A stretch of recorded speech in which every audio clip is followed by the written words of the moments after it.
Okay, we're gonna learn to make Greek yogurt. You got your crock pot. You do not need a pressure cooker thing. It's just a crock pot. There's a button right here. It says yogurt. And you put it on temperature high. Oops, I pressed the wrong button. Shoot. Okay, temperature high. And we hit start. It's gonna heat it to 180 degrees, but I need to pour the milk in there first. So do that. And when this gets all done, I like to use whole milk, $3.60 a gallon, pretty cheap. When it gets all done, then it's going to be heated to 180, and then we're going to cool it down. So we'll come back to that. Okay, our crock pot has heated up. It's probably been a couple of hours. To 180 degrees. In fact, it has now only cooled down to, I think, about 122. Way too hot for making yogurt. Yeah, worse, 130. So what I'm going to do is I'm going to fill this sink with cold water. Take this out, and I'm going to stir until I get it down to about 92 degrees. Well, no, I'm sorry. Under 100. Not too cold. So while you're stirring this to cool it down from, well, mine was like 130 when I put it in here. I'm trying to get it down to about 98.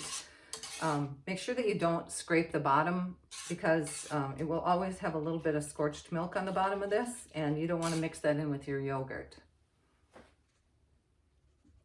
Okay, now my milk is under 100 degrees. It's a little bit under that.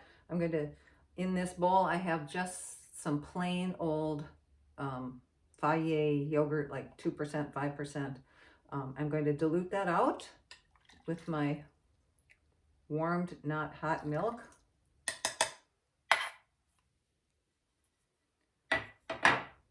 And mix it up really, really well.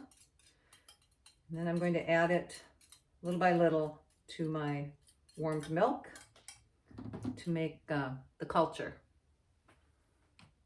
Now I've used a whisk to make this, to thin out the yogurt culture that I'm going to be putting in.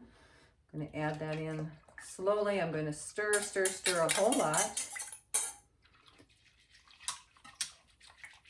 More than that. And then, you do not need your pressure lid. There's a button right here. It says yogurt. It goes to low, and I like to do it for 12 hours. And actually, I let it go all night. And then I will come back tomorrow, and I'm going to put it in the fridge. Okay, our yogurt has cooled in the fridge. I don't like to add this extra water, so I'm just taking that off. So what we're going to do, you're going to need,